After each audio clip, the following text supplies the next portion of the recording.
Entonces, comentábamos, ok, ya se ha creado, desafortunadamente por intereses ahí medio raros, una cultura de la discriminación, del anonimato y de la muerte. Bueno, la lógica es que los que piensen o pensemos y tengamos una cierta conciencia o ejerzamos plena conciencia, queremos la contrapartida para salvar o salvaguardar lo que somos los seres humanos. Pero ¿cómo crear esta cultura? Bueno, pues tenemos que partir de lo que nos dice el Papa en su exhortación sobre el gozo del Evangelio, número 58. Nos dice que tenemos que desarrollar una ética en favor del ser humano. En favor del ser humano, es decir, que el centro sea el ser humano. Que tenemos que desarrollar una cultura antropológica en la cual el ser humano sea el eje sobre el cual gire. Ya ves que al hablar al Fondo Económico Europeo y a la Comunidad Europea, pues les hablo de eso, de cómo pues si la economía está centrada en el capital y en el negocio y en la producción de dinero, pues vamos, ¿a dónde vamos? ¿No? El ser humano, todo tiene que ser la economía, la política, la religión, la educación, tienen que tener como centro al ser humano, si no vamos mal. Y fíjate que te digo, la religión, porque cualquiera que no seas tú pensará que la religión tiene que estar centrada en Dios, ¿verdad? Así es. Pues no. Nuestra religión cristiana está centrada en el ser humano. Cristo vino a este mundo a regenerar al ser humano. Cristo nos dijo que en esto conocerán que somos sus discípulos, en que nos amemos unos a otros. No dicen que adoren a Dios, de que vayan a misa, de que recen, y etcétera, etcétera, y que sean muy fervorosos, se preparen para tener una buena muerte, sino en que practiquen la misericordia. O sea, la vida del cristiano, y eso me extraña, me fastidia tanto cuando inclusive con grupos religiosos les tengo que de una manera y de otra insistir que el cristianismo no es una religión enfocada a dar culto a Dios, sino que es un modo de vida semejante al de Jesucristo. Y Jesucristo pasó por este mundo haciendo el bien, no adorando a Dios ni rezando. No fue un monje que se retiró al desierto. Según el Evangelio, de vez en cuando se retiraba en la noche, en lugar de estar durmiendo, se retiraba a hacer oración, o cuando comenzó su ministerio. Pero la vida normal de él en esos años del ministerio era dedicarse a la gente, predicar, enseñar, ayudar, estar pendiente de los que le necesitaban, etcétera. Por eso nos dice como la misericordia es la piedra de toque a través de la cual nosotros vamos a saber si amamos al prójimo y por tanto si somos sus discípulos. Por eso el Papa, en el último documento que ha escrito sobre la misericordia, que es un documento programático para el próximo año, que será el año de la misericordia en la Iglesia, la primera frase dice: Cristo es el rostro de la misericordia de Dios. Entonces, imagínate, o sea, ¿cómo, en qué brilla la gloria de Dios en Jesucristo? ¿Cómo se manifiesta Dios en Jesucristo? ¿En los sacrificios que ofrecía en el templo de Jerusalén?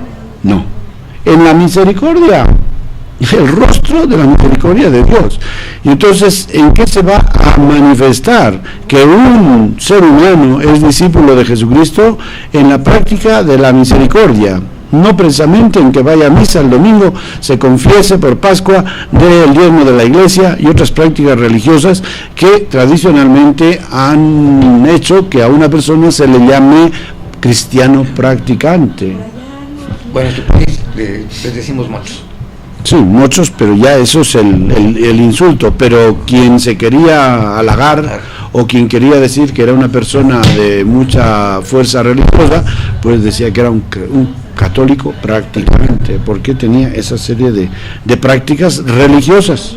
La práctica de la misericordia, la práctica del amor al prójimo, ni en cuenta, pero eso es. Entonces, pues ahí está la solución. O sea, el cristianismo tiene una serie de valores y de factores para salir al paso de todos estos vicios y abusos contra la sociedad, pero bueno, desafortunadamente yo en mis relaciones que tengo con el grupo colectivo LGTB, etcétera, pues una de las cosas que más se quejan ellos son de que no se sienten acogidos por la iglesia, que se sienten condenados. Tampoco estoy totalmente de acuerdo, porque no es de la iglesia no se ha manifestado en contra. El catecismo de la iglesia dice cosas muy bonitas cuando habla de la homosexualidad, no habla de otros fenómenos o de otras condiciones de género, habla solamente de esa, porque hasta ahora pues no eran conocidas, y esa es una de las cosas quizá lamentables, pero bueno, es parte de un fenómeno social que se ha tenido muy oculto socialmente y que está saliendo a la luz, y que por eso la iglesia pues todavía no ha estudiado todo eso seriamente, y está difícil el dar una solución que sea del gusto de todos, ¿verdad? Pero hablando de la homofobia o de la fobia hacia los homosexuales, hombres o mujeres, obviamente nace una pregunta. Se conoce perfectamente su génesis, eso no tiene vuelta de hoja. Desde el punto de vista médico, psiquiátrico, se conoce la génesis de la homosexualidad, tanto en hombres como mujeres, que obviamente su génesis es social y familiar, pero es social y familiar. ¿Cómo puede ser que la sociedad genere grupos o cree grupos de este tipo para después discriminarlos? Es una paradoja que raya incluso en el ridículo. Pues es ese efecto de la xenofobia. Sí, pero sí, nada más que simplemente la xenofobia. Como son un grupo de personas diferentes a la mayoría, pero es un grupo de personas diferentes y que son diferentes porque la sociedad los volvió pues sí, pero como esa sociedad no eres tú ni yo, es decir, yo no me identifico con esa sociedad ni tú tampoco, aunque seamos miembros de ella, pero no nos identificamos como causantes de ese fenómeno que sea causado por la sociedad, concretamente la familia, ¿verdad?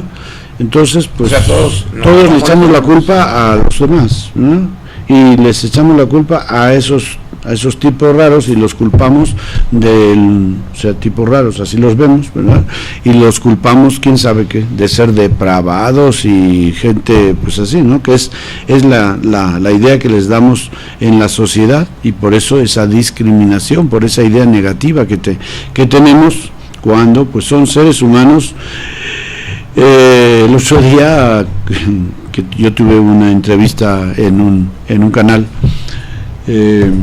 que trata todos estos temas de diversidad de género, etcétera, pues me encontré con un libro que se titula Dios ama a los homosexuales. No veo por qué. ¿No? Entonces, bueno, pues es un poco de contrarrestar pues esa idea tan negativa, porque ellos mismos a veces se sienten alejados de Dios, porque pues es normal, o sea, si la gente que vive conmigo no me quiere, me condena, me demoniza, etcétera, ¿cómo voy a esperar que Dios me quiera? Padre, antes de que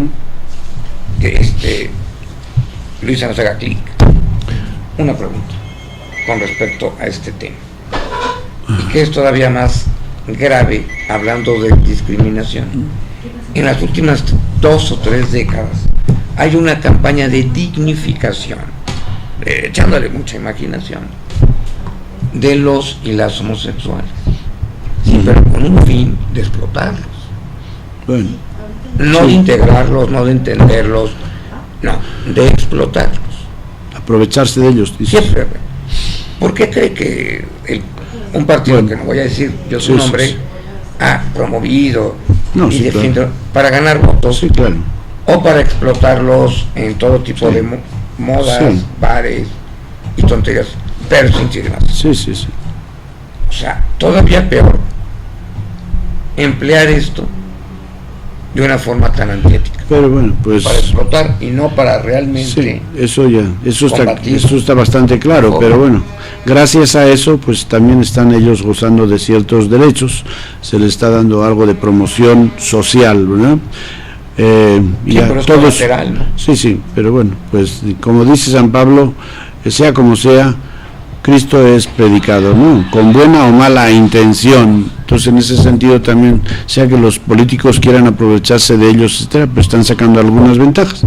Para nosotros lo que nos interesa es que la Iglesia tiene una serie de recursos y tiene una ideología riquísima, como la acogida, el respeto a la persona humana, la integración de todos en la comunidad humana, de la sociedad, el diálogo, el encuentro, el contacto, la inclusión, la antropología verdadera de respeto y amor, valorización del ser humano, que nosotros los católicos y los cristianos la debemos de que se note, que la gritemos y que en todas las ocasiones que tengamos a través de la prensa, a través de los medios de comunicación, de radio, televisión, etcétera, pues vayamos creando esta cultura de la vida, que es, pues yo creo que es el antídoto de toda fobia, de toda xenofobia, en cualquier forma que sea,